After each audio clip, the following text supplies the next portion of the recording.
Hey everybody, I'm Nick Von Walkerbarth and you're listening to the Von Dubcast. I like to do a little bit of intro where I talk about what's happening in my life, a little bit of background on the guest, what I felt going into the interview, what I thought of the interview, and just whatever else is going on. If you'd like to jump right to the interview, you can skip to 4 minutes. If not, we have one sponsor and we'll get right into it. Today's episode is brought to you by Freshie in Grand Prairie. Freshie is it's kind of like a mixture between fast food and health food. It's quick, it's easy, and you get delicious, healthy food. It's a pillar in my journey to try and be healthy. It's usually sometimes the only thing I do that's healthy in a day, but it's always there for me and I really enjoy it. If you're ever in GP, please stop by and check them out. All right, welcome to episode 119 of the Von Dubcast, Road Trip Edition, episode 1, fucking rights, let's go. This is something I've been hinting at for weeks now.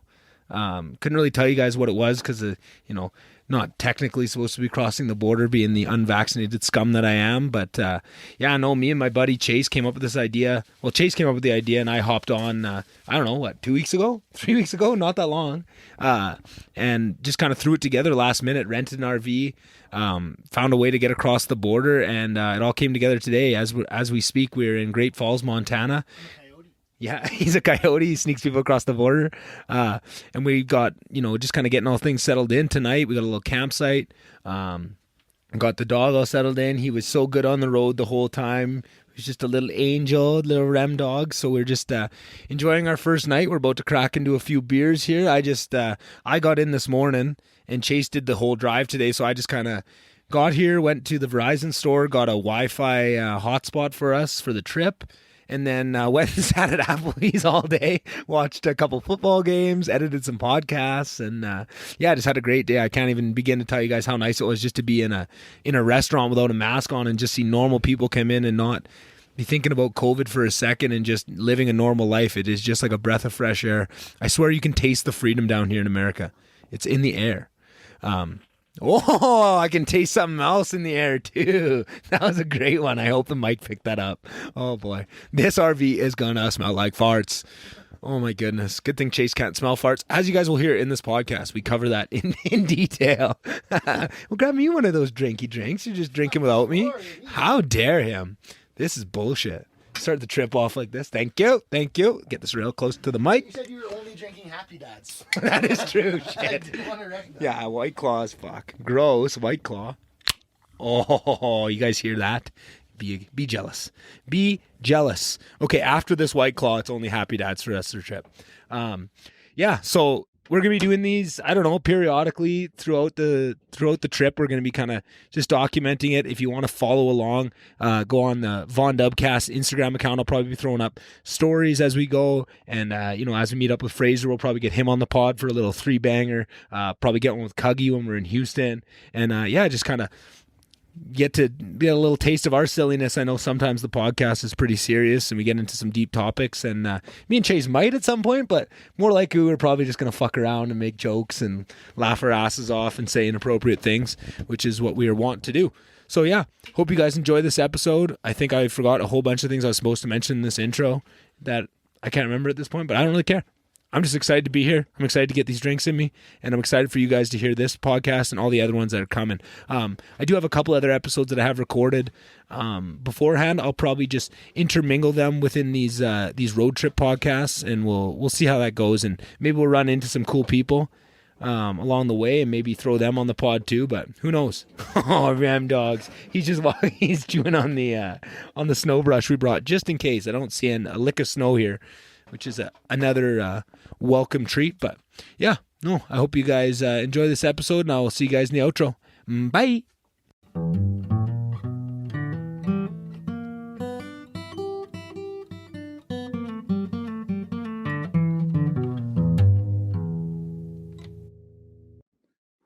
Good old Gramps, hey?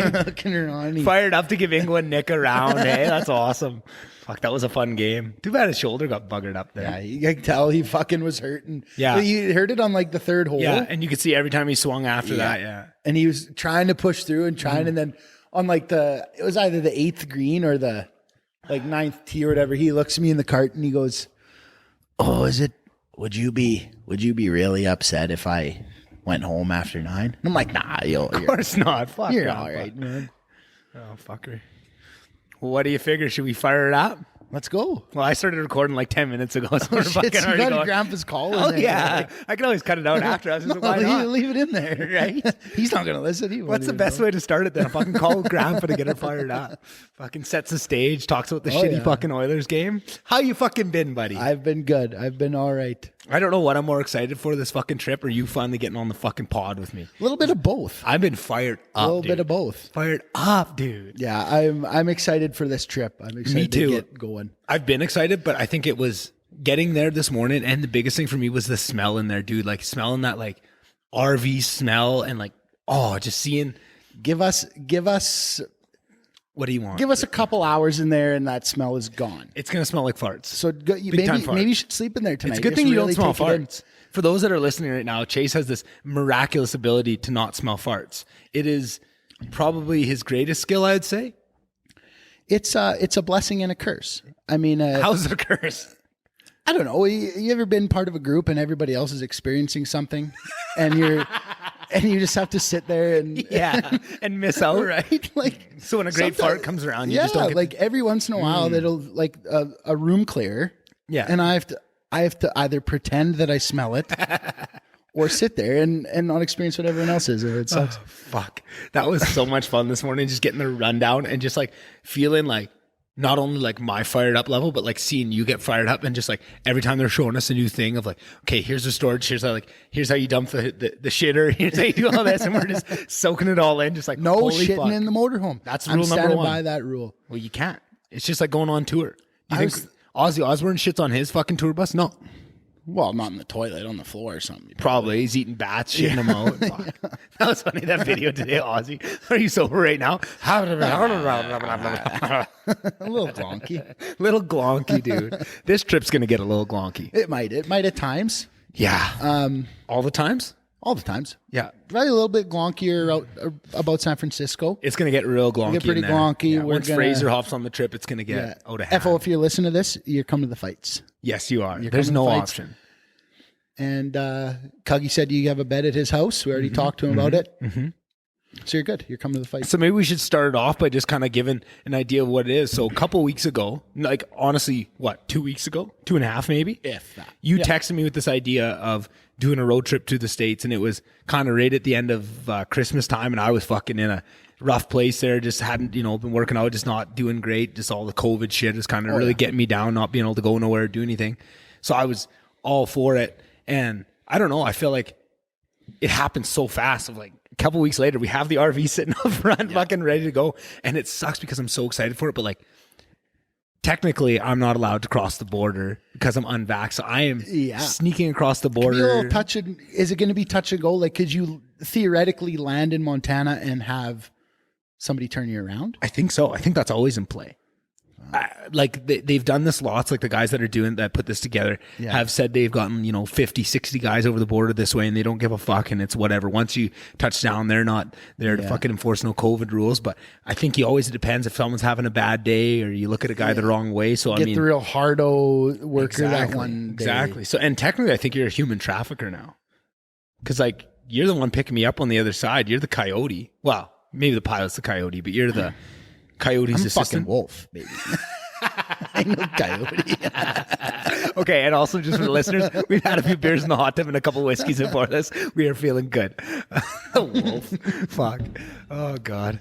So Chase is going to leave Sunday. He's going to drive down to Montana. I'm hopefully flying in. Hope I don't get turned around. And we meet up there. We're going to hit up a couple stores, pick up maybe a SIM card for the phone and maybe a Wi-Fi booster so I can keep you guys, the listeners, on full of episodes and kind of along for maybe the social media journey, take some pictures. And we got Chase's dog, Rem Dog, the little golden retriever puppy. How old's Remy now? He is almost 4 months. He'll be 4 months, kind of middle of the trip. So we're going to have a 4-month-old puppy on this road trip with us. It's the 3 boys, not just the 2 of us. Yeah. Plus FO, 4 boys. And did you say how long it was? 30 days. 30 days. Yeah, the RV she's for 30 days. She's we're a going. month-long trip. Yeah. So land Montana. We're going to kind of, we have nothing really. We have a couple stops that are planned. We'll get to them, but like, we're just kind of playing it by ear, seeing where we end up. If it's a campsite, if it's a Walmart parking lot, if it's the side of the road, wherever we kind of end up, we're going to try and boogie west, hit to the coast. Not anything kind of set in stone how we're getting there, really. Just trying to. I think that's very indicative of how this trip was thrown together.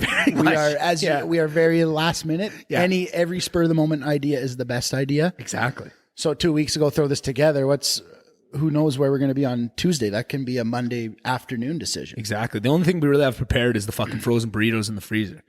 Yeah, Really. And you slaved over those burritos.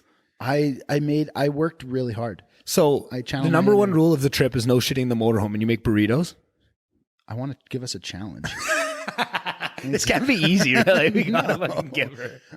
And I'm going to feed us the burritos on some desolate desert road where we have like 83 miles to the next gas station. You either shit in the motorhome or you go in the hot desert sand. Is there a ladder on the motorhome? I don't think so. Because I was thinking Not just perfect. on the motorhome, but there is a ladder.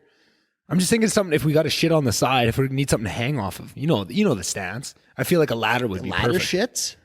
Ladder I've shits. never shit while holding onto a ladder. Well, you haven't lived, really. Come on, dude. I'm gonna show What you do how to mean? live. Like a ladder on the side of the motorhome leading up to the roof? Yeah, like usually I was thinking on like the back of an or on the back of like a fifth wheel trailer, right? There's usually a Yeah. ladder. So I was thinking that'd be perfect. You know the stance, right? On the bush. Usually you grab a tree or something. I guess you could grab No, the I've bumper, never but that's shit- a little low. No, You've never shit I'm from outside? Pickardville, dude. I'm fancy.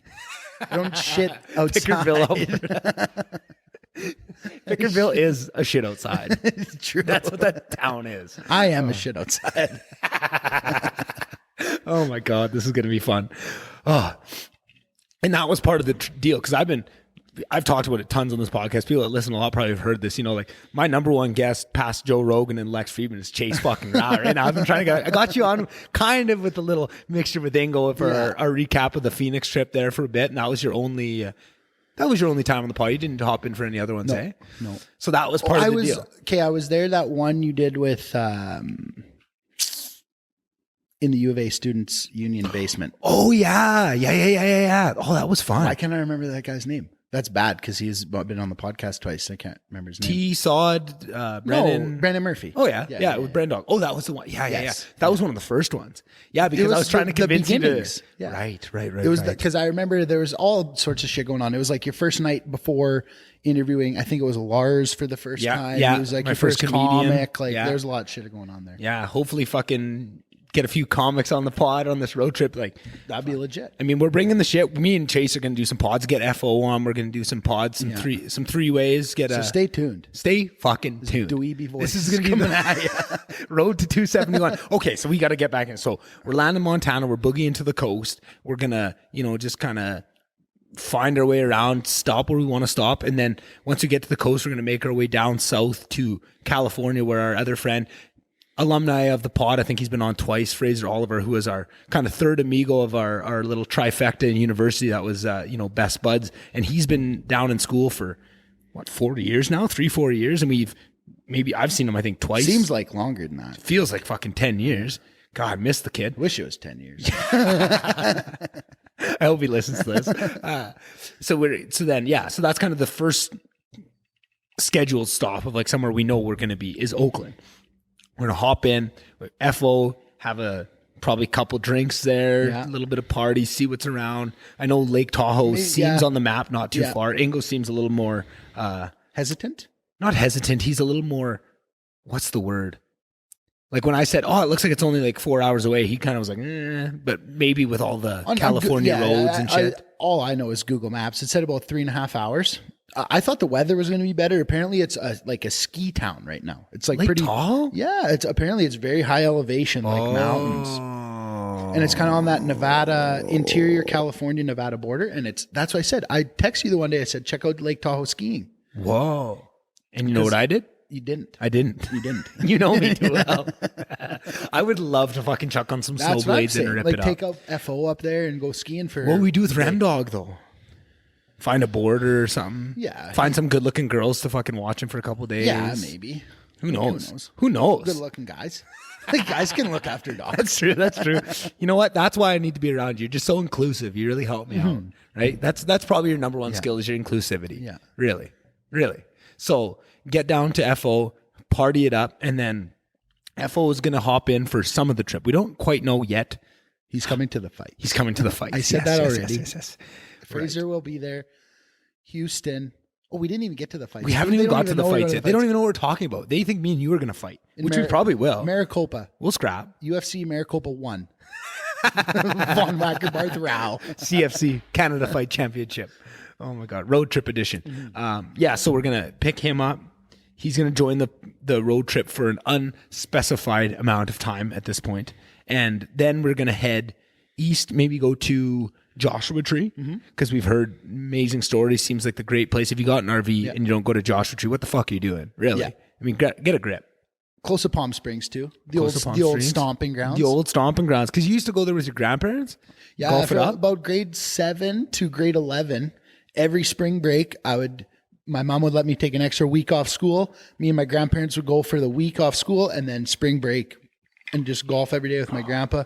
Hit up Applebee's. Oh my God, some pan-seared steak and shrimp from Applebee's. Dude, living the life. Unreal. So are we going to have to reminisce and hit an Applebee's when we're close or what? Might have to. And that's when you got to be a sick golfer, probably. I beat my grandpa. That's when you were dialing it in? I beat my grandpa for sure. Okay, this is going to be an actual podcast, Christian. We're just fucking around, but it actually just occurred to me in the moment. How do you think your golf game has changed from when you were young to like how you play now? Because I'm familiar, but I've only started golfing the last couple of years.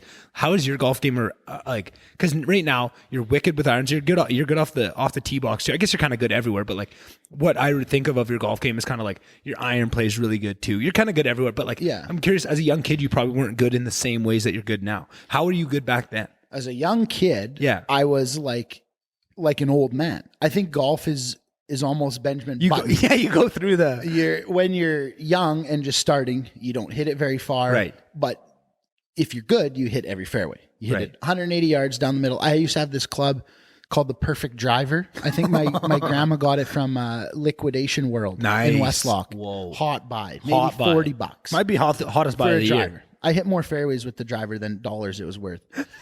and then as you get older, you start hitting it further. Start bombing. But a little bit more cockeyed.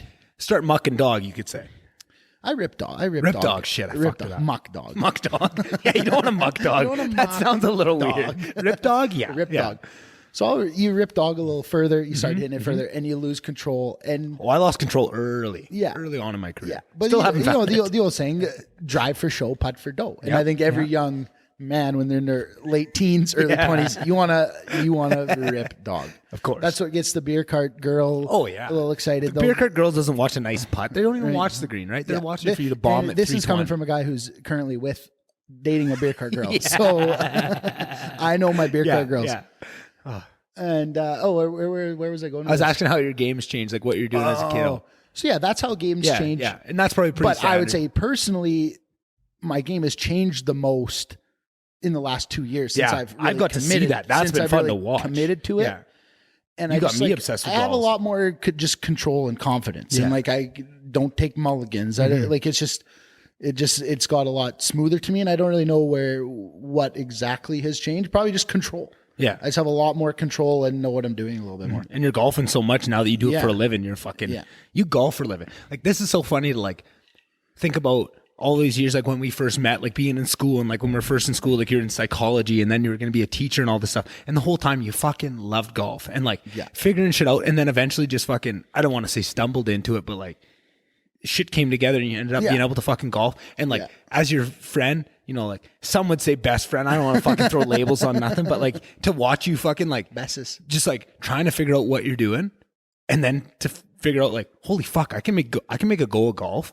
And how happy you were, like from this first time you started at Sturgeon there, like it was a noticeable shift in like how you were. Like it was awesome to watch. And like for me, and like on this podcast, and like not to get fucking sappy with it, but like I'm always talking about that of like, you know, people like not like getting stuck with what I was doing when I was fucking hating my life there, of like doing something you don't really want to do, and how different it is. Maybe you're not making the same money, but if you enjoy it, fuck, is that a good life, right? Like so good, right?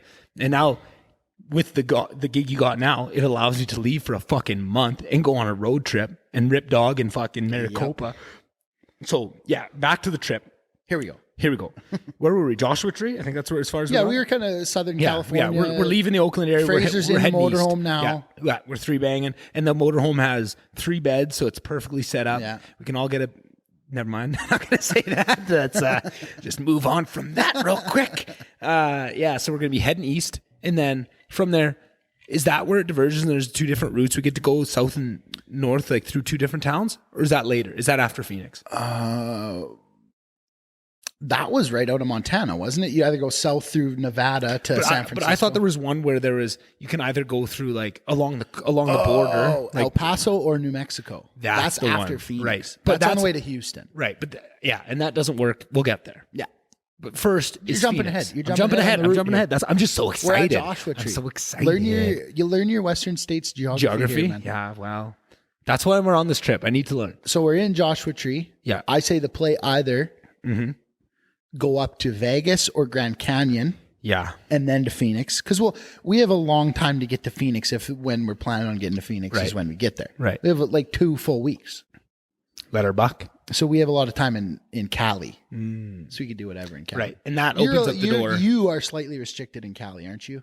A little bit. LA County is a little tough with not you don't want to go into LA I think, with a motorhome anyways. Exactly. That's what I'm thinking. It's not that big a deal. But once, like, everyone thinks of like this super blue state of California, but that's kind of around LA. Once you get into Northern California, it's pretty farm country, redneck. Like I don't think there's going to be too many vaccine passports around there. Blue country. Like they're like Democratic.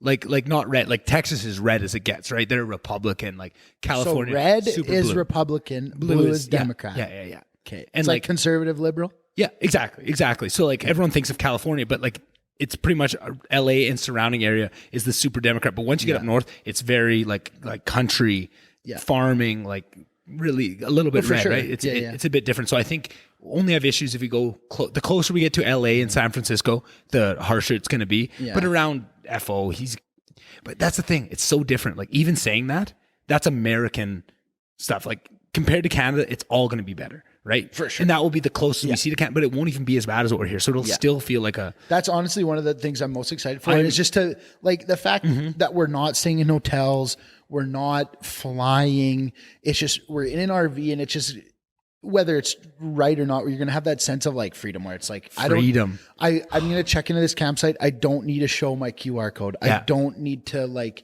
it's just, all that we're just not having a QR code, so you can't even do any of this shit. Fucking live my life and fucking not be able to see anybody or do anything. Anyways, that's what we're escaping. That's what we're so fucking excited about. And like, it's not even that. It's just the feeling of being around people that aren't living in fear. Like when we went to Phoenix for that 10 days at Christmas there, that was the best feeling of just being around people that are living a normal life. And there's not this black cloud hanging over everybody. I remember all walking the time. into Chipotle with a mask on and people are looking at you like, bro, you take your fucking mask what off. are you doing? Yeah, exactly. And like, ever since we got back from that trip, I've been just like depressed at like, oh man, there's people living a normal life right now and we're stuck in this due to nothing but politics. Like, fuck. So a month of freedom, baby. So however we get there, whether it's through Vegas, whether it's through fucking whatever else you said, I can't remember. We're getting to Phoenix. That's kind of the midway point of the trip. Would you call it? Yeah, roughly. And my parents have a place in Maricopa, so that's where we're gonna, get out of the RV for a couple days, wash our clothes, rejuvenate, sleep in a real bed, hop in the pool, do whatever we got to do if we need to, play some. I'd really like to play some disc golf. Right. Maricopa's got a good disc golf track. Disc golf track. Jesus Christ. Oh my God. Oh my goodness. So play a little disc golf, maybe play a little real golf. Who knows? Steal Ingo's clubs, go hit a fucking round at the Duke, right off the house. Pull Remy over the 6-hole fence, get him on the course. Throw him on the cart. Yeah. If we chained him, that sounds aggressive. If we just hook him up in the little basket on the cart and just kind of pin him in there so he can't leave, he'd probably be good there. Oh, speaking of chaining dogs. Okay, so I says pardon. So I'm a big believer that like you got to be stern with dogs and training them and all that. But I hate like the idea of inflicting any sort of pain, like a shock collar when they bark or like anything like that hurts. So Remy's a young puppy, had him for a couple weeks. Go over to my girlfriend Michaela's house. Her dad is like, they used to have a bunch of dogs and they're like rooting through some boxes of what they have and if they can give us some stuff. And he comes in, and I swear to God, this looks like some S&M like chain, like Pulled it out of the wrong box. It was him in the old ladies box. Oh, spikes on it. Tried to play it off. He's like, yeah, this is a really good like training walking collar. And no word of a lie, man. It had like, Yeah, it would come I around know their what neck, you're talking and it about. would dig into their throat. So Yeah. if they went and you like pulled back, it literally spikes their neck. Yeah. And I was like, You need that for like a big, like 130-pound mastiff that is like, that's you gonna need that so it doesn't kill pull a you off. child. Exactly. Or it's going to, or you're a 110-pound woman and you're pulling a 130-pound dog. It's going to pull you off your feet. So Yeah. you need a little bit of control.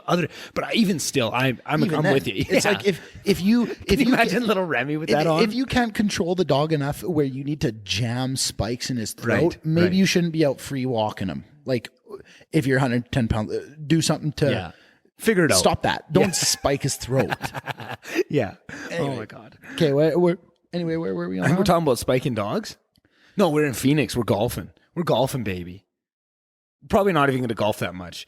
Yeah, Maybe one round and a round of disc golf. this is honestly the first trip I've ever been on where I'm not like I want to golf. Yeah, I know. And I was kind of surprised at that. I almost don't want to golf. I just want to fucking Yeah, which is so weird because I went into it and we're talking about it thinking like, oh, Chase will probably want to golf. I can probably hit one because like I know down the western coast of the U.S., like Oregon and all that, there's some really nice courses too. So I thought you were going to be all over trying to The hop best in on course some in of those. Oregon's like a resort. It's banded. There's you got to Bandon Dunes. That's the You trip you showed got to me do is that a place. golf trip. You got to go there for a week. Which- they have like 9 different Which, courses. like we talked about, we want to make this a yearly event, this road trip, Yeah. if we can, and maybe that's one year we do like a golf. and that's version. that's kind of the reason why I don't want to golf so much is because before I texted you, I was going to do this by myself with the dog, Right. And it was going to be like I wasn't going to hit any big cities. I was going to camp and hike and Yeah. just do shit with the dog, get him to the ocean. And I thought, who better to invite than Nick? Like he wants to do shit like this, get him on. Well, he'll be down to do whatever I want to do. Like let's go. I don't give a fuck. Yeah. I don't. Yeah. Which is so much fun about this trip is me and you are so similar in that like we almost don't like having a plan. We like to just roll and let it happen. And like how do you even explain this? Like neither of us care super much about much things, right? Like we're both really go with Super the much. Yeah, that was a terrible way to say it. I've had a few whiskeys. Leave me alone. Like we're both pretty loosey goosey with it. But if something is really important, like I really wanted to go to Texas, right? Like, and you knew that like if it wasn't something that meant a lot to me, I wouldn't even bring it up because I don't really give that much fucks, right? Yeah. Same with you. If you were to bring something up, I would know. Oh, if you're bringing it up, it is something. And that's why I phoned. It was like, okay, we need unlimited cams. Yeah. And we made it happen. Which at first, what were we thinking? We were going to go with what was it, 5,000 kilometers or 4,500. Yeah, and then we'd have to pay for every 1,000. Yeah, it would an be like extra- another. yeah. And we're like, this is just not going to happen because we are going to put on some miles. Yeah. Right. So now, so Phoenix, a couple days, and then there's the Waste Management Open, which we have talked about for what 3-4 years now to go to. Oh yeah. Like we've been planning to go to it for a long time and just kind of seeing when it was going to work. My dad's been a couple times and he's told us some wild stories, and we're getting a little itchy. You know, we'd like to do it. So the 10th of February is the first day. And so here's the thing. There's a UFC, and you guys listen to the pod know what kind of fucking degenerate MMA fan I am.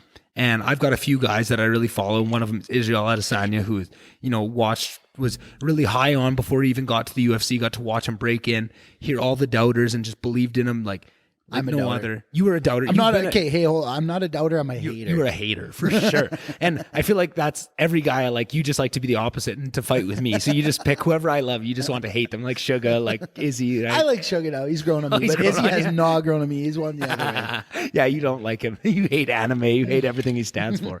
Oh, but I love him. And I don't care. And it makes it more exciting because I know you don't really give that many fucks. You just want to fuck with me. Yeah. But yeah, so you've hated Izzy since day one, but I've loved Izzy from day one. And every time he got a new matchup, everyone was like, this is the guy that's going to take him out, right? Like now he's up against a wrestler, and when he just walks through them and fucking styles on them and all this stuff. I've been so excited when he finally got the belt.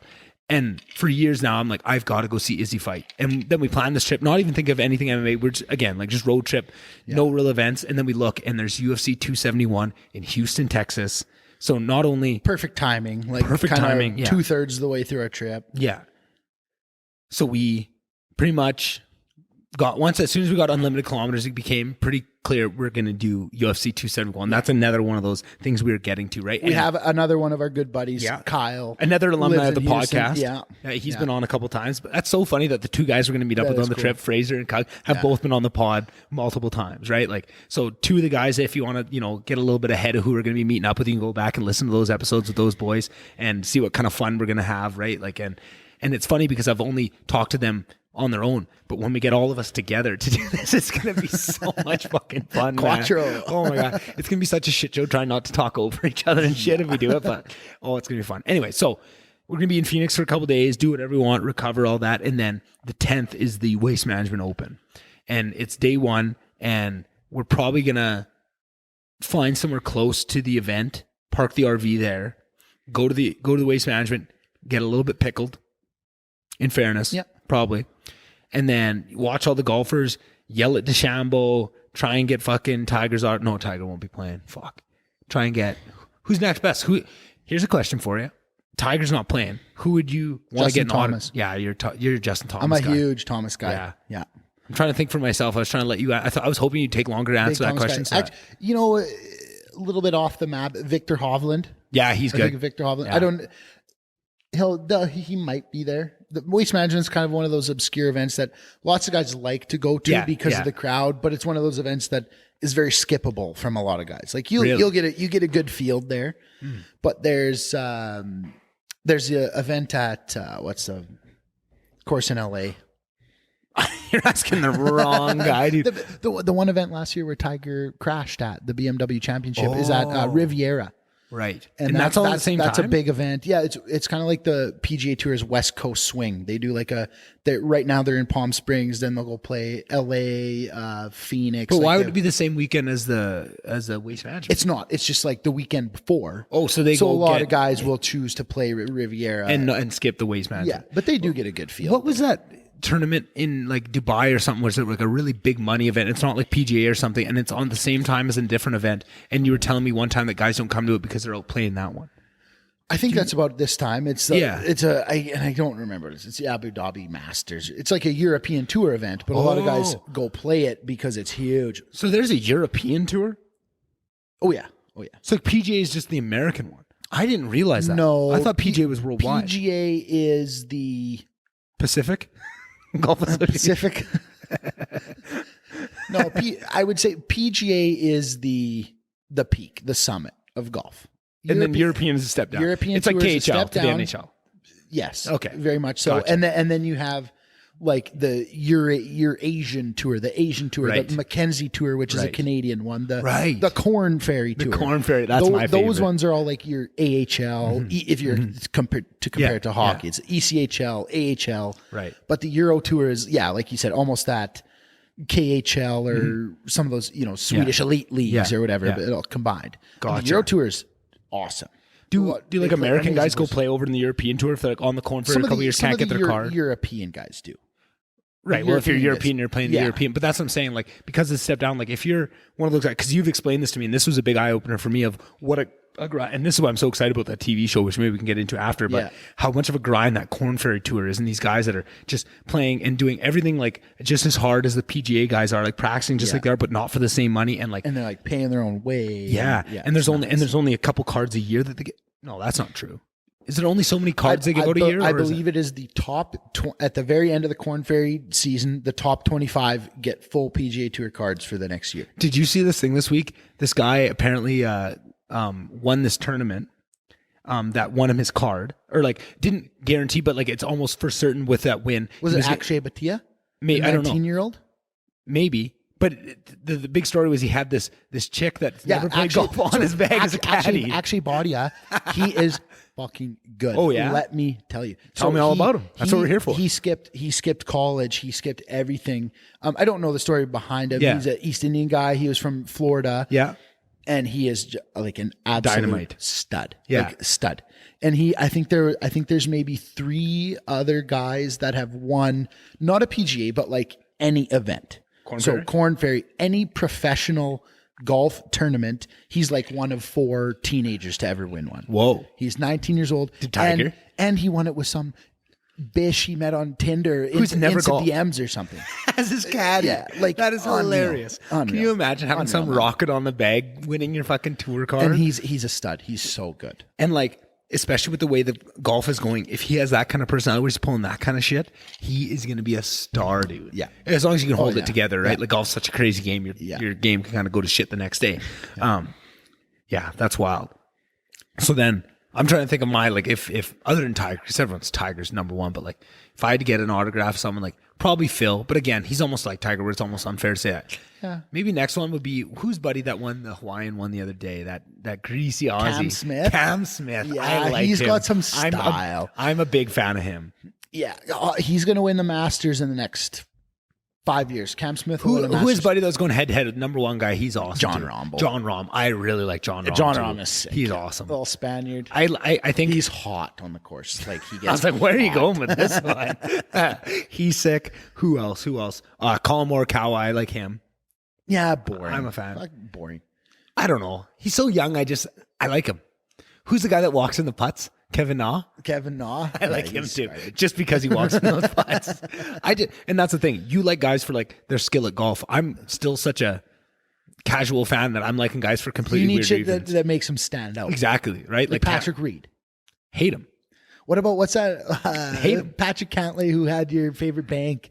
Oh, Patrick Cantley What was had the bank? Goldman Sachs as his Goldman main Sachs. sponsor. And like, yeah, so as soon as I saw that, I hate this guy. Like, fuck Goldman Sachs and fuck you for having that on your hat, you dumb cunt. And then you come out and say, yeah, he's kind of a nerd too. And you start ripping on him. So I'm like, oh, now I got double reason to hate this guy. So that was it. And he was kind of like fighting when Rahm and Cam Smith were going back and forth. He on the second last day, he was kind of like in the cut. A little So bit, like, yeah. He's always there. He had a really good season last year. He's a good player. Yeah, he sucks. He's brutal. He invests in Goldman Sachs. Yeah, fuck, brutal. So like that whole Sunday, not only am I cheering like I like Rahm and Cam Smith. Like I was cheering more for Smith, right? I just kind of younger guy. John Rahm's the number one player in the world. He doesn't need it, right? Like I'm more excited for this guy to do He it. does. You know what the craziest thing about John Rahm is he won. I think he won one tournament last year, and he's the number one player in the world. He is, But he's always top. yeah, which He's is deadly. he gets a top 10 every event he plays. Yeah. But won once. Whereas other guys like Morikawa, he won 2 majors, then he misses cuts. And John Rahm is more consistent, plugs away at it. He's unsinkable. I listened to a No Laying Up podcast. They call him a buoy. The buoy. You cannot sink him. He'll have a couple bad holes, and that almost makes him go faster back up to the top. They call him a buoy, and I thought that was a great That's analogy really good, of him. because that's exactly what happened on Sunday at the Canapali. What's that tournament called again? Kapalua. The Century Tournament Champions. So at Tournament Champions there on Sunday, he was starting off a little bit rough, right? And like to me watching, it didn't seem like, but the commentators were talking about like, oh, and that's what's so weird about like, they're hitting these really nice shots, and the commentators are like, oh, he's not going to like that. And I'm like, that is a wicked shot. It's just, I'm just new at watching It's literally because in Kapalua, I just self pump here. I just played Kapalua. Yeah. And how'd you do? Yeah. How'd you do? I shot 78. It was a respectable first round of the trip, coming off a month Off and a the half, tips, month and a whatever. half hiatus. Not a big deal. And Kapalua is so undulating. There's such extreme elevation changes. Can you say that word one more time? Undulating. Wow. I don't think I've ever heard such a big word come out of your mouth. Sorry, carry on. Kapalua is pretty big too. Anyways, Kapalua is a very undulating course. A lot of slope, extreme elevation changes. So the greens. And Kentucky blue for the greens. Whoa. Bermuda. Oh, fuck. Sorry. Good. It was a really good try. Took a swing. Your Took a eyes swing. lit up. I was really excited for that one. Kentucky. If this podcast had video, oh my goodness. Number one on iTunes. So the greens are so sloped. And so that literally you could be 25 feet to the right of the flag and it would be a good shot. But you could be 10 feet left of the flag and it would be you don't want to be there. Yeah. Because it's in a very extremely hard putt. You're either down grain, downhill. Like there's certain spots on the green you want to hit. Yeah. They're not like you where you're like, yeah, I'm going to take this 7 wood from 90 yards. And if it's on the green, I'm happy. Yeah. Like, no, I want to be in this section of the green, or I want to be on this side. So of it's the not flag. good for a DeChambeau that is all about distance and not like where it ends up. It's Exactly, more of a who's that guy that plays real good irons or real good short game once he gets in tight. Maybe I'm thinking Cam Smith. Cam No, he's Smith the putter. is very good. He's good all around the green. Yeah, So you get him yeah. within 20 yards, he's money. Yeah. Which was so that was what was so much fun about watching. Sorry, I think you're talking more about your round. No. How about your eagle? You got to tell that story. Hole 5. Hole 5. All right. So paint me a picture. What does the hole look like? What is hole 5 at Kapalua? Hole 5 is it's a fairly flat hole. There's no big undulation, but there's a huge canyon on the right side. Gotcha. Like a massive canyon dips down into Don't go the right. jungle. A bunker, middle of the green. Okay. The fairway slopes. In the green? It's not in the green, in the fairway. Okay. Bunkers around the green. Yeah. So bunker right, dead center of the fairway. Yeah. Fairway slopes left to right, and there's a flat spot on the right side Yeah. where like it was closed off to carts because that's where the PGA Tour hits their drives. Right. And that's where I hit my drive. So Oh, yeah. Corn Ferry. Look out. 8 iron in. Like that's what most people have in on Yeah. par 4s. 8 iron. So pitching wedge for DeChambeau. Yeah, probably pitching wedge. Sorry, I keep fucking up your story. So one of the most picturesque holes on the golf course. beautiful.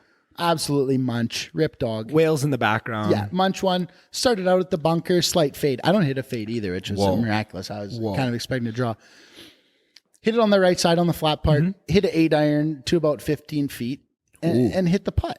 I mean, I'm sorry. In grain, out grain, up grain, down grain. It was into the grain, so I could Inbred? really hit it. I could really hit it. No, it wasn't from Pickardville. Wasn't inbred like you. No, it wasn't Oh inbred. my goodness. Into the grain. And what was that feeling when you saw that fucking ball drop for an eagle on 5? I don't know. Big celly, small celly, kind of No, reserved. act like you've done it before. Right, I've had right. tons of That- eagles. yeah, man. I know. No, I haven't. It's not a big I deal. haven't. I celebrate pars like you celebrate eagles. If we're ever real right You now. celebrate bogeys like I'd celebrate Dude. hole in one. I'm never mad at a bogue. If I get a bogue, not a double bogue, not a triple bogue, I'm happy.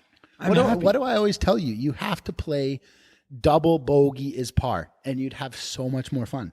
I have a lot of fun. I think the fact that courses. Okay, here's a hot take: the fact that lots of not so good golfers have a hard time getting into golf is because of par. Yeah, I see exactly.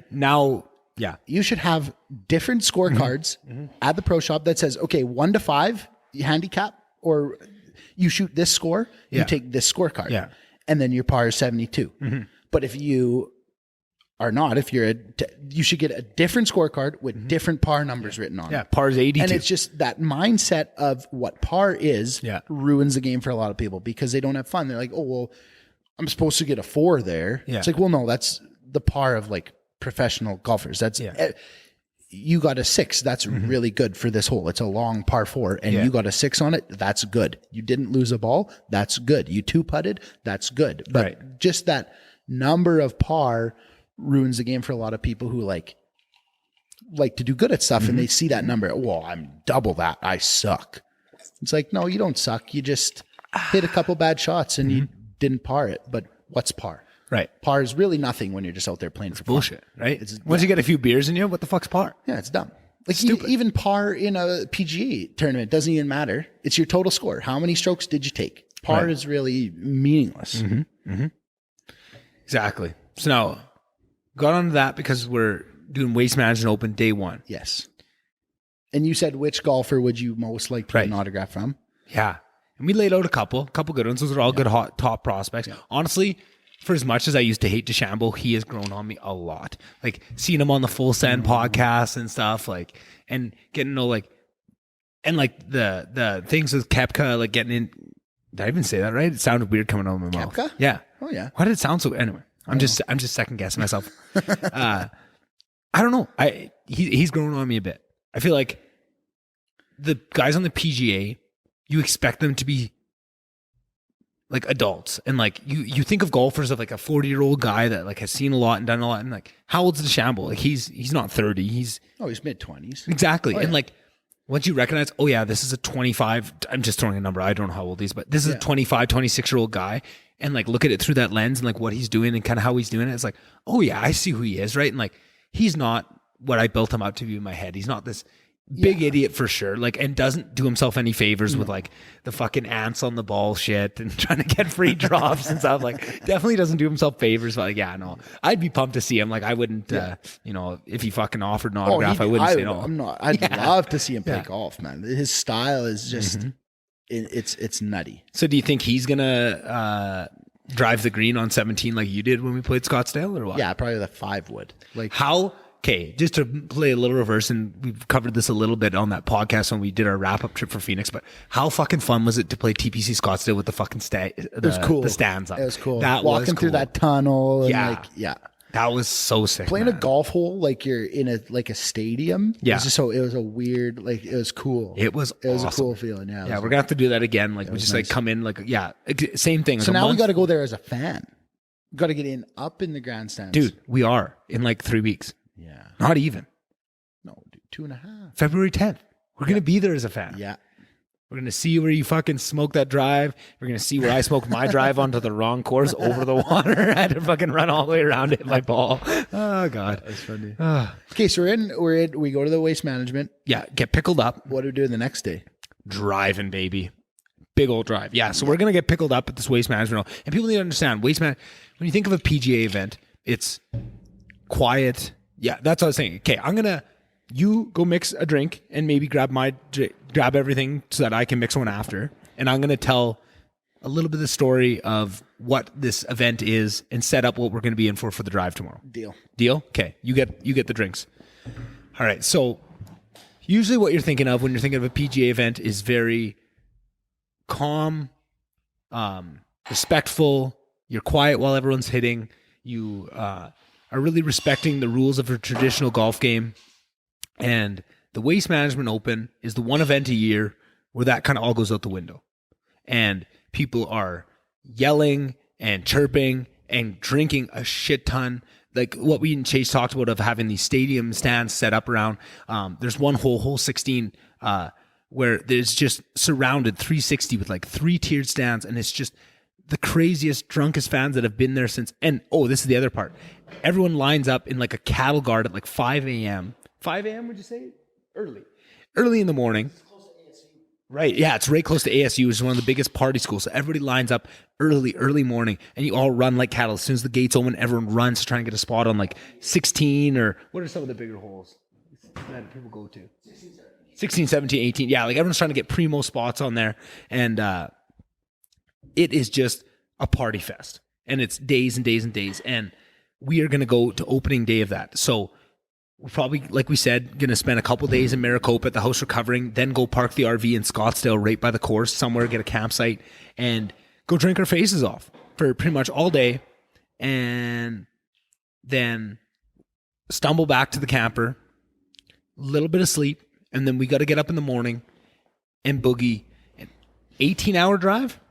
I think it's 18 hours. Yeah, it's a little over 18. Yeah, so to be exact. And we'll probably be in a little bit of rough shape at that point. But we got to make it so February 10th is day 1 of the Waste Management Open. February 11th is going to be a huge travel day, 18 hours. I don't know if we'll do the full 18 hours. We might. Maybe just, get close, get into Texas, and then crush the rest of the drive in the morning of the fights, get into town. That's where we meet up with Cuggy, Kyle Cugnan-Huber. He's been on the podcast. Check him out. Great guy. He's been living in Houston for, I don't know, a couple months now. He was over in Saudi Arabia, I think was where he was living the last time he was on the podcast. Now he's back. He's loving life. He's really enjoying being back in North America. He's going to come with us. Hopefully Fraser's with us for all this stuff. We're still not quite sure how much Fraser's going to hop in for. And then, February 12th, UFC 271. And The climax. the climax. The finale. Not even, though, because then we got so much more fun stuff. At least I do. But would you not, did you not take English 30? Like there's a build up and then a climax and then you have the action, the falling action is what it was called. Right. Falling action. Denver's the falling action. Right. Austin is falling action. I'm so excited for Austin. But UFC 271 is the climax. Yes. It's the climax of the trip. It is. You're right. Live I'm sorry for second guessing you. There's probably, in my opinion, no live sporting event better than live fights.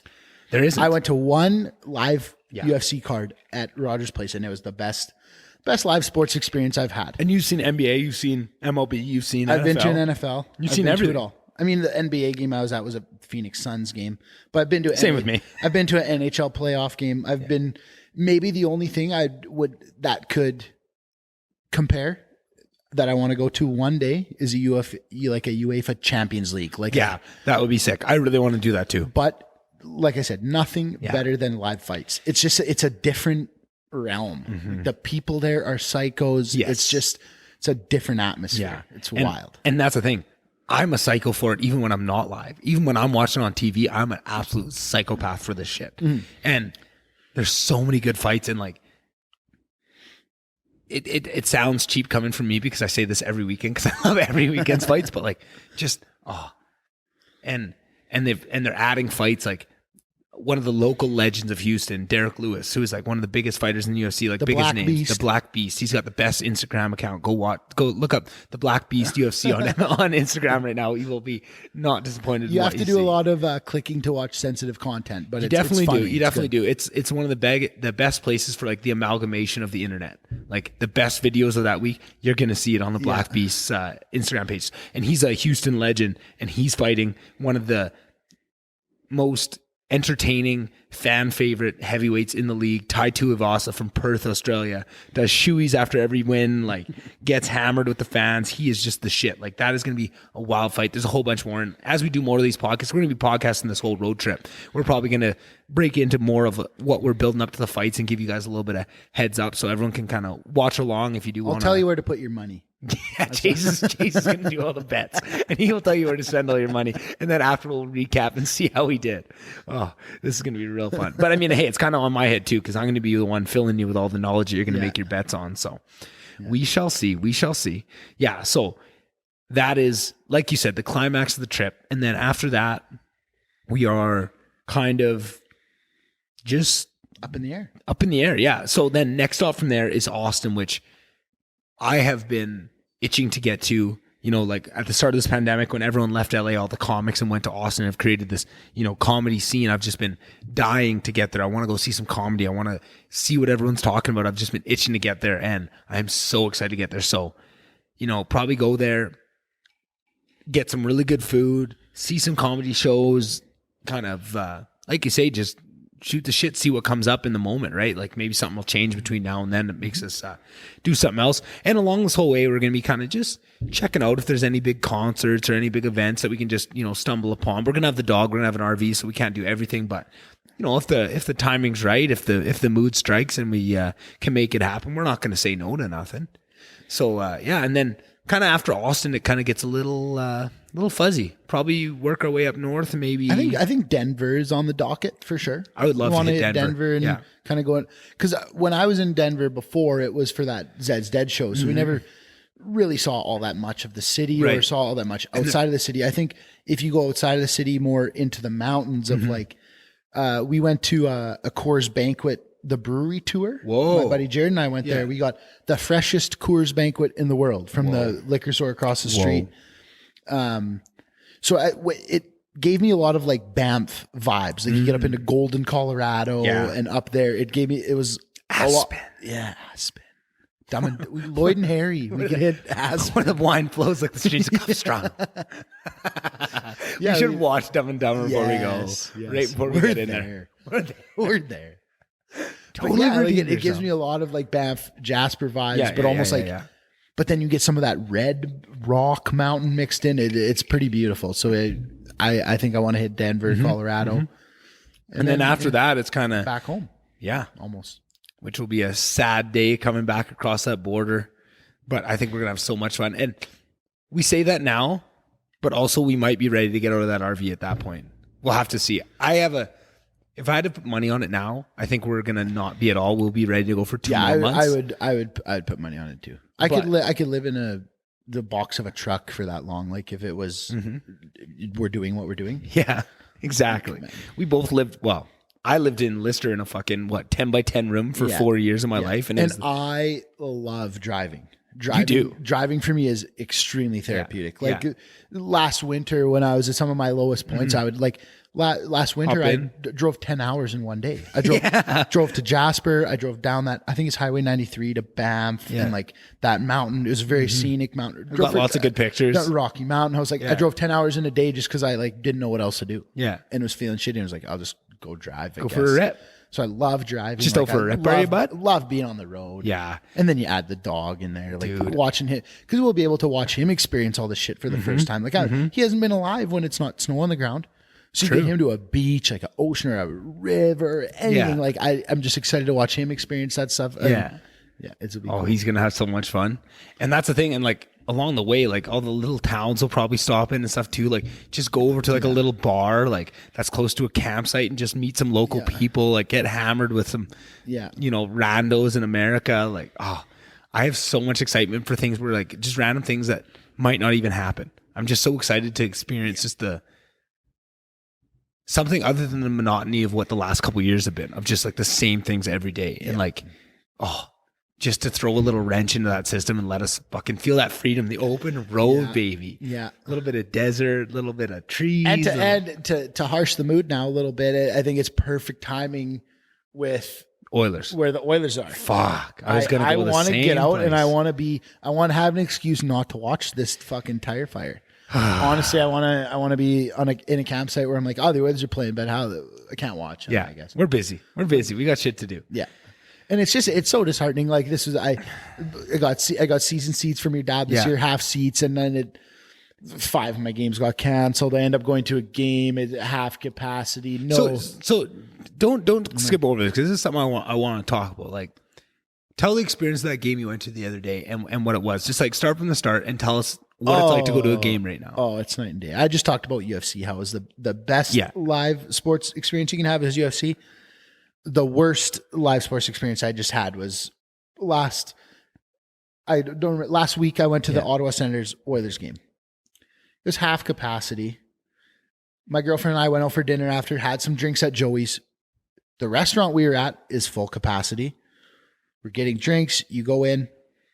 Rogers Place, all the concessions are shut down. I probably should have known this. Maybe read the fine print, ticket owner email, whatever. I didn't read, but so you can't get water. You cannot get popcorn. You can get water. Well, you'll get there. So you cannot order a beer. You cannot order nachos. Mm-hmm. You sit down. It's quiet in the place. Weird atmosphere. Very, very strange. Mm-hmm. It's quiet. Even the lights in the concourse are off. Like the lights where above the bars would be are off. The concourse seems darker.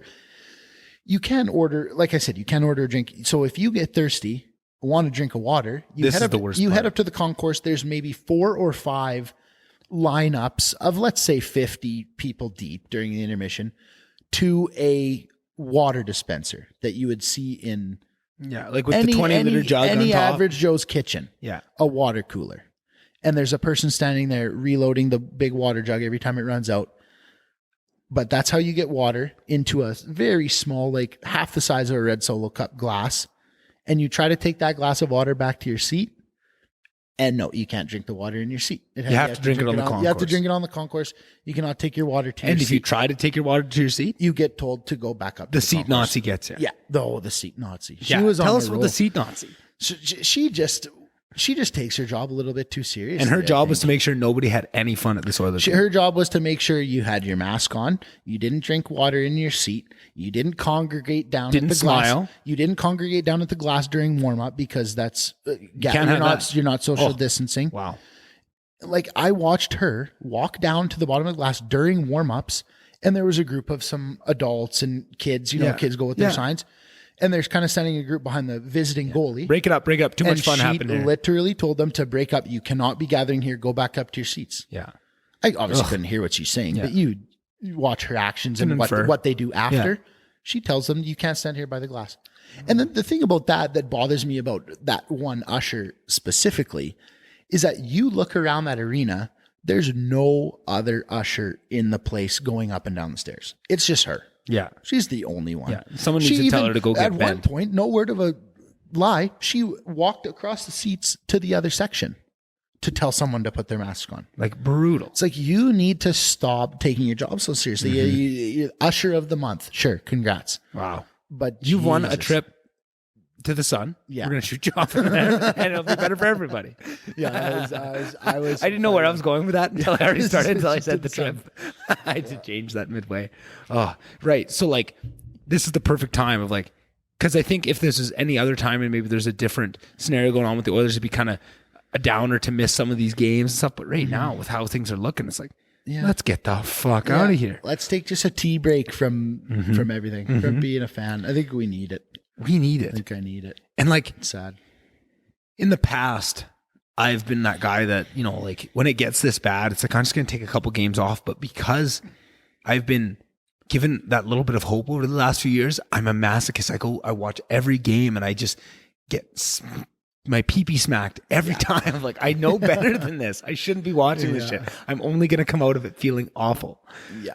But so now, what do you think the biggest issues are? Diagnose it. You're Ken Holland / the coach as well. Everything. We need to work on everything. And why are you so busy? No, I'm just. Okay, you can't give the dry settle everybody answer. What do you think it is? Like clearly goaltending. You can start there. I think That's tough. goaltending's the cop out For I sure, think, right? of Every everything. team needs, but like Goalies suck. yeah, it's tough. Smith is fucking I'd rather have 67 years Blissetti old. in there. Honestly, I'd rather have Blissetti on a broken hip and 8 Advils and 4 Luckies. Yeah. Like I think he would do a little bit better job. At least he'd like, Commit. yeah. So yeah, No, but you're right. I'm not saying that. that Koskinen isn't committed Right, or isn't right. trying. And it's He not like- just- he's not there. And what gets me a little bit is the defensive liability that is the whole team, not just the defense, but it's forwards and defense. And I don't know if it's a systems thing that it's just how they have to play around McDavid to get the offense that they do and how they run the offense. But the amount of wide open guys in that slot area or just off the slot, kind of just inside the circle around the hash marks, where a buddy gets behind the net, everybody gets looked at the puck and they send it out. We've probably got scored on 67 times this year with that exact play. And it's like, this is now, and this isn't just this year. This is like the last 3-4 years. And it's like, how can you have that big of a hole in your game that people are feasting on you and nothing changes? And you don't know if it's like, that's where I go back to like, this must be some sort of systems thing, because if it wasn't, this would have been patched up. That's not like a little oopsie mistake that happens once in a while when it's happened consistently for years. Like, I just don't know what to do. And you know what? I love Darnell Nurse. After that, our defense kind of sucked too. Oh, for sure. And that sucks because we've sucked in the defense for a decade longer. Like, when's the last time? When's the last time Oilers haven't sucked the D? Like, when's the last time we had a solid D core? When was Eric Brewer here? I don't know if that's about the time. No, like literally, I cannot remember a time where I was like, Paul oh, Coffey, like fuck. Chris Pronger, Yarrow Spacek. Yeah, true. And they sold the and farm we to get went that to the decor. Cup finals. Yeah, but they had to fucking sell out everything to get that decor, right? And then they never rebuilt from there. And You're then- right. That was the last time we had a good decor. And then Chris Pronger fucked Tommy Salo's girlfriend or something, and then it all deleted. But, it all crumbled from there. yeah, it was Right. tough. But then, so goaltending, defense, and then you look at the forwards and you think, if you have that bad of goaltending, that piss poor of a decor, your forwards must be just bang up, because in the calorie sap era, salary cap era, Calorie sap. the calorie sap is sapping us. That's what you do. And you eat a macadamia nut. Calories. What? Cut that shit out. I thought you were gonna make a tree sap joke or something. Oh, I saw your joke eyes light up, and I was like, "Oh, this is about to be a good one." And then just a fucking Was a dud. laid an Cut it egg. out. Cut it out. No, that's staying, baby. No. Oh, calorie sap. So then you look at the forwards, and you expect it to just be lights out, scoring a million, which on paper is what they should be doing. But like, we still have depth issues. Like, I don't know. So What do you then, mean? Okay, here's also my. What do you mean on paper you should have a bunch of goals? because you have Connor McDavid and Leon Draisaitl, they should get fucking 50 goals a game, just the two of them. That's what I'm saying. Okay, they each score 50 a year. That's 100 goals. Let's do some quick math here. Zach Hyman, Yeah, good for 20. should be. It's 120. Yeah, Nuge, lately he's maybe good for 6. but he should But that's in reality on paper. He should be good for fucking 30 a year. But that's what you say on. That's what I'm saying. Here's, We're not. Here's where I've turned into the downer that you once I know. were. Yeah. When the fuck has Nuge got more than 10 goals. On paper, He's gotten more than 10 goals every year for his whole career. okay, 20. Let's land on 20. But I'd be so happy with 20. I would not be mad. That's what we expect out of him. Everyone is always so bummed. I'm not, and don't get me wrong. I'm not saying Nuge is. Yeah, because he's my I'm fucking favorite. not saying I'll fight you. He's a great player. I'd put him on Our best two-way forward we have by far. but he does not produce offense. I'll say that right now. He doesn't do shit for offense. I don't know. I would fight you on that. This year he's having a bit of a downer, but I just think that goose egg in the goal column. You take the power play off. If you take his power play points off, he doesn't produce. But I just think what makes him a great defensive player is what I think his offense is. It's not a typical offense of what you looked at. He's not Ovechkin out there, but the way he recovers pucks, the way he battles, the way he strips pucks in the offensive zone, I think that adds to offense. I think it hasn't really come together, but I think he still adds. I think he's one of those players that suffers by his game type because he plays such an unheralded game. And I mean, he's one of my favorite players ever. Like, I fucking love Nuge, so I'm obviously a bit biased here, but like, I just think he does so many of those intangibles, right? Like, I think he's, but in fairness, he hasn't been putting up we need more of him. In the situation they're in, he's our only fucking Oiler from, he's carrying the banner, right? Like, he's been there the longest. Much, I think he's the longest tenured Oiler at this point. Yeah. Right? Like, you expect more out of him, but I don't know. And then you drop down, after the Leon Draisaitl, Connor McDavid, Hyman, Nuge, who's the next guy up? Maybe Puljujarvi. Other than Puljujarvi, who's the next best player? Who's still fucking playing amazing? The same is with Puljujarvi and Yamamoto, who I know you're going to. Oh, yeah. Yamo. On paper, they've never scored more than 10, 15 goals a year. I just think there's nobody. They need like a guy like Oshie. Yeah. TJ, like when Washington got Oshie. Oshie was in St. Louis, and on paper, he got 30 some goals. And then he just on Chicklets and was talking about Hitchcock and how Hitchcock smothered him a little bit, and then he went to Washington and kind of exploded. Yeah. Because that's the type of guy. They have Yamo and Puljujarvi. Combined, they maybe have a 25 goal year in them. But this is the same thing of like, I think that because you have Puljujarvi for offense, right? Like, he should be that guy producing. You're expecting that out of him. For what Yamo, like, I think this season, when you take it all, Yamo's been our best player. And I know I am so biased. But like, has he had a bad game? Even when we're getting dummied, he's out there stripping pucks, making good plays, right? Setting guys up. Like, I just think I don't know. And fully admitting, I am so biased on this because I've loved him since we drafted him. I am over the moon for this guy. Everyone knows I bought his jersey before. Okay, I'm a Yamamoto I'll fiend. say this. He gives the fullest effort night in and night out. Yeah.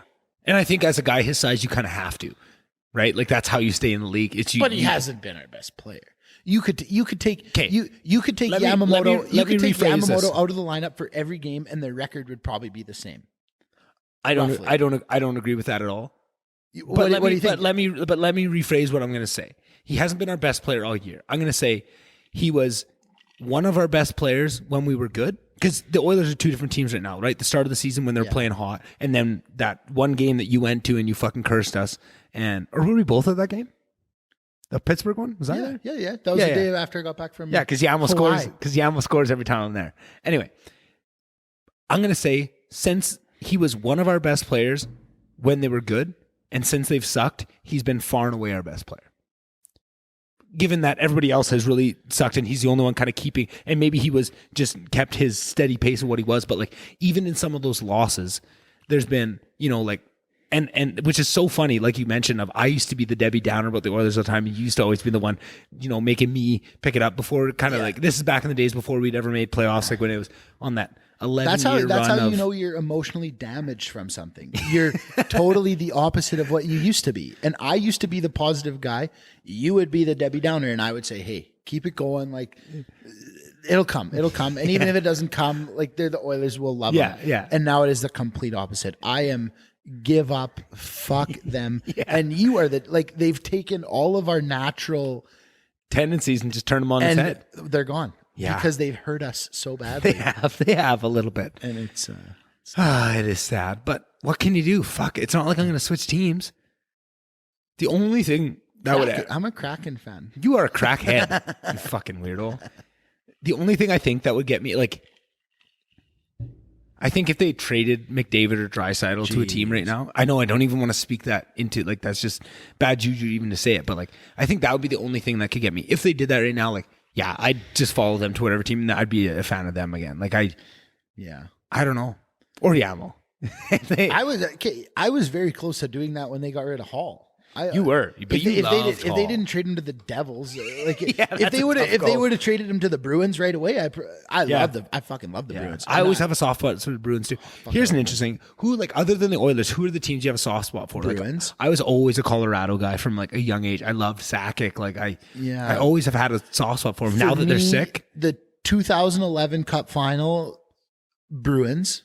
Ever since then, I've been Bruins. When Marchand had the Sedin's jersey and punched him about 8 times in the face, and Sedin just stood there and took it, and Marchand.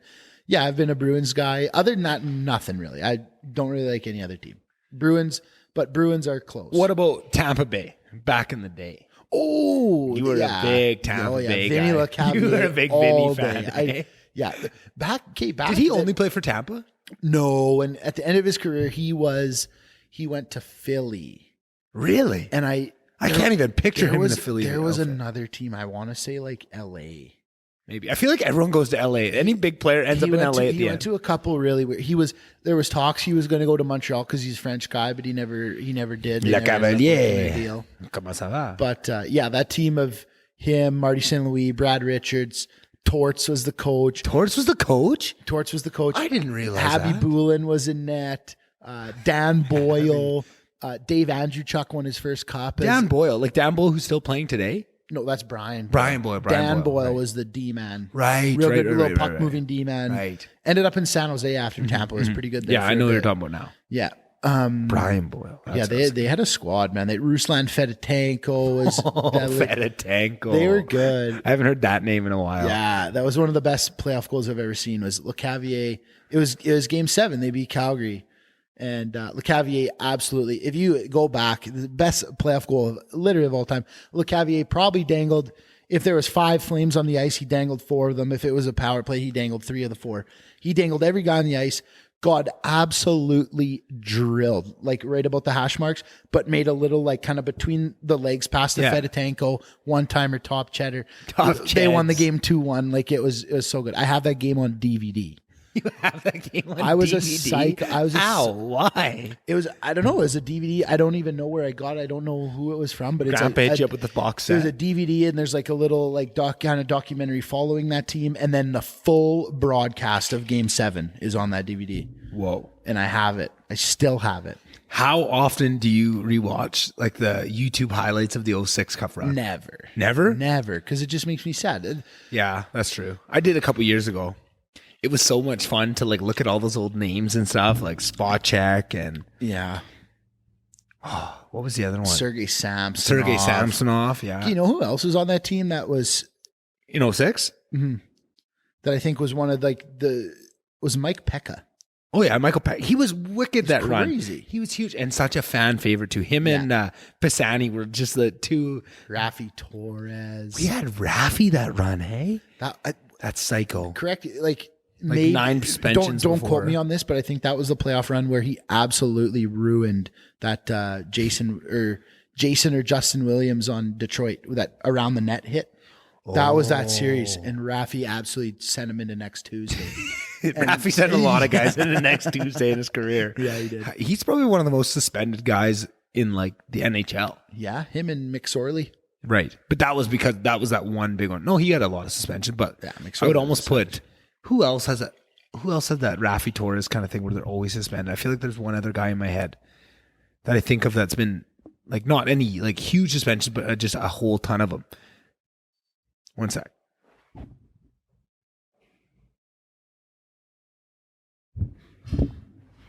Oh my goodness! I'm trying to get roll over here. You're good. So jokes. Yeah. So we covered the whole road trip. Covered the Oilers. Yeah. What else? Oh, the only other thing I want to talk about. So, I don't know. It was a couple years ago, maybe 2. maybe even just last year, they came out with that F1 Drive to Survive series.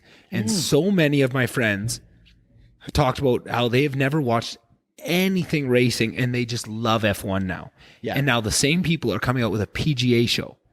And they're going to have Justin Thomas, was Hovland on there? That's actually what I'm doing right now. Is I'm going to look up all the list. Of the guys look who it are up. on there. So they're going to do the same thing as they did with F1, but for the PGA Tour. And like in the last 2-3 years, Chase has showed me so much more of like golf and PGA and what goes into it, and more of the storylines. And yeah, so here's just a small list of guys, and you probably will know maybe a third of them. I bet you I know everyone. The listeners may point. know a tenth. So there's like Abraham Answer, I know him.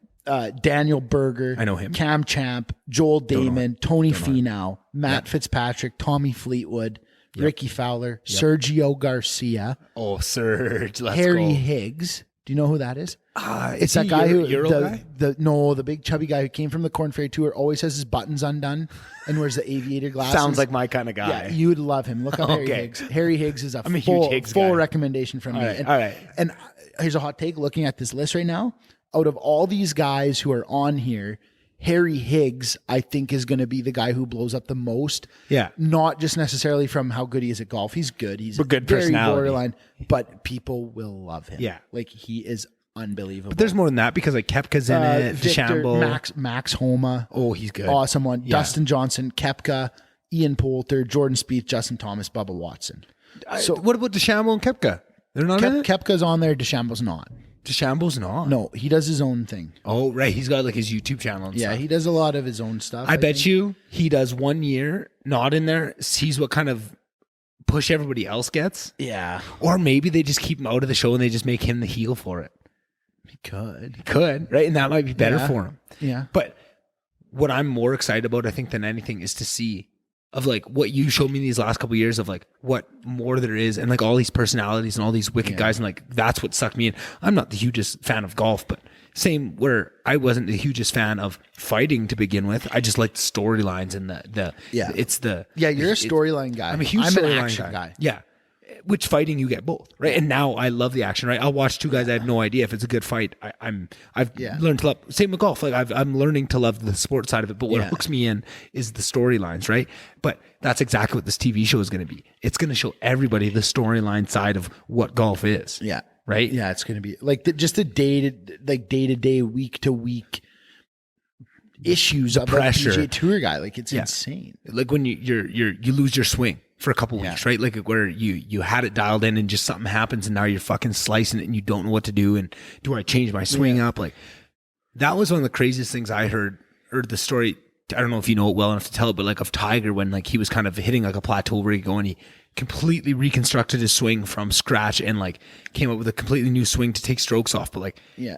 I don't know if that was, I don't know if I know it exactly, but I Right. think that was probably around the time when he had this very famous swing coach, Hank Haney, and I think that was about the time he was getting rid of Hank Haney. Yeah. That he kind of said, I'm not going to get any better with you Right, as I've my kind of coach. I've You've capped taught me out. you've taught me everything that you know. Now you're just teaching me shit that I think is air in my ears. It's not making me better. You're just trying to create stuff to teach me, but you've already taught me all that you know. Yeah. And I'm so sick that fuck, I need something else. Yeah. But that's so great. Like what other sport can you completely retool the way you play?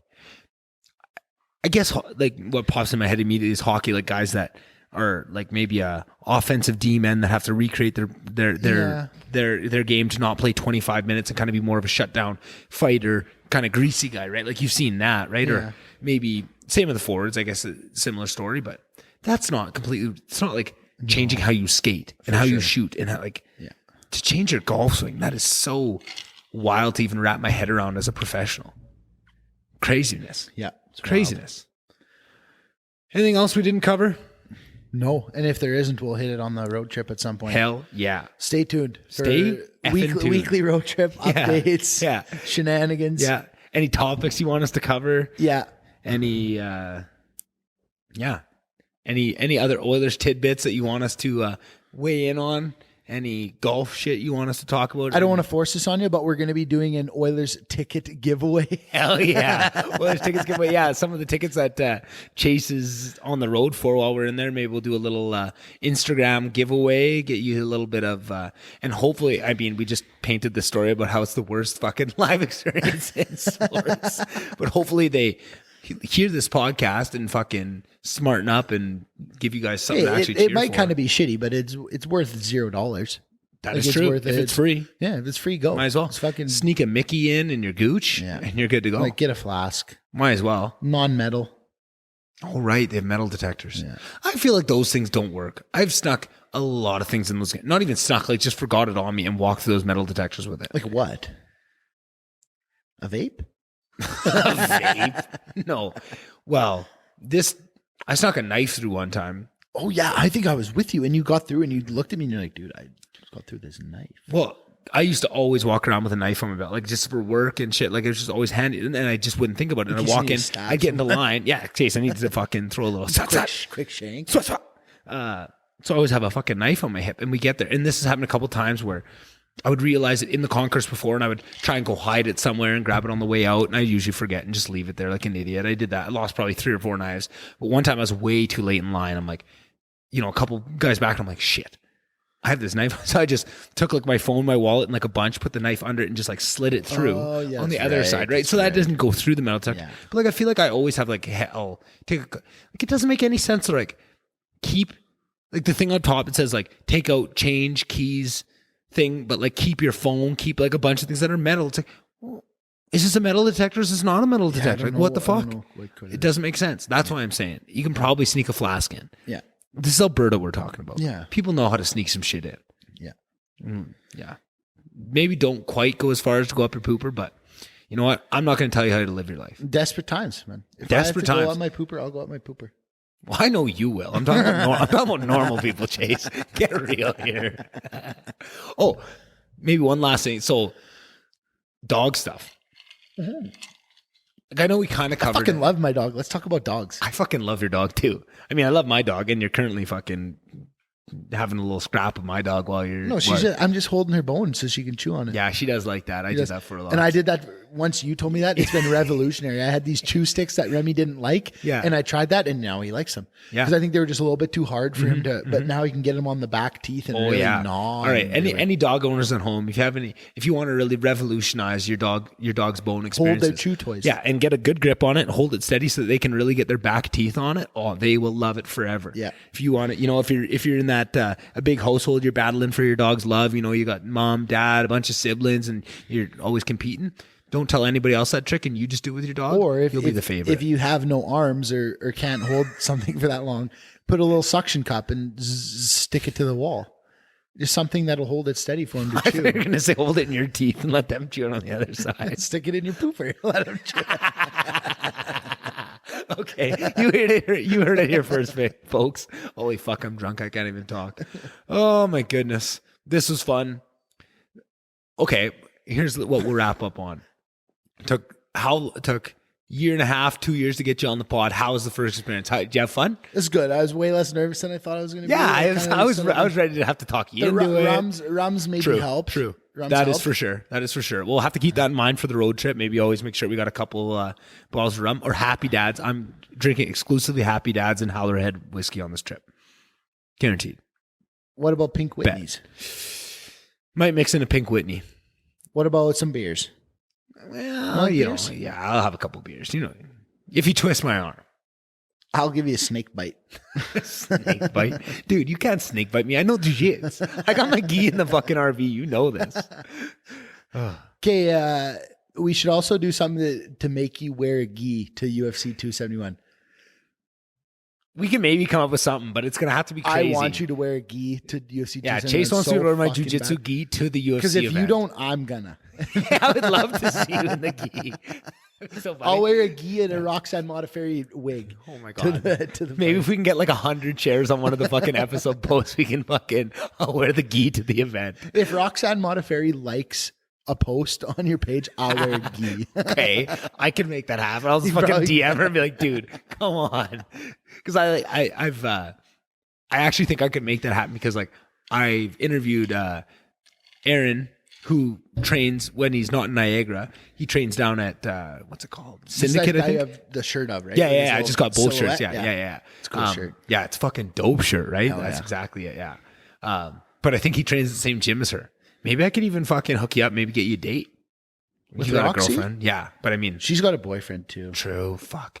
Can you imagine how perfect you guys would be together? I would honestly just go on a social date with her, just like to chat with her for an hour, have dinner. I mean, Have a so would drink. I. Fuck, I do that with any UFC Fucking fighter, love but Roxy. yeah, she's the shit. Yeah. Like, what are the odds that we're going to this fight and fucking your favorite fighter rocks? And it's the out? only girl fight on the card. The only female fight on the whole card is just the goofiest little goof of a female fighter of all time, and I love her. You love her, hey? I love and Roxy. she's fighting a psycho, Yeah. Casey O'Neill, dude.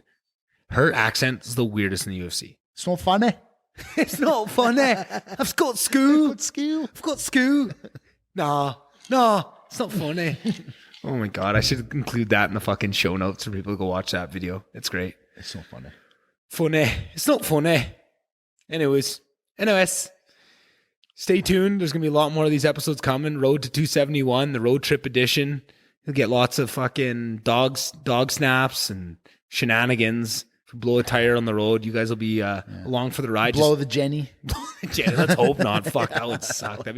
I'll change a tire. I don't want to change a Jenny. Not off to a hot start of the crack in the windshield 2 seconds into the fucking drive. Oh, yeah. So we go to pick up the RV this morning and give us the full rundown, how to change everything, how to drop the sewer, how to run everything, and kind of all the discretionary things of like what you can break, what you can't break, what you're going to get charged for, and then talk about the windshield.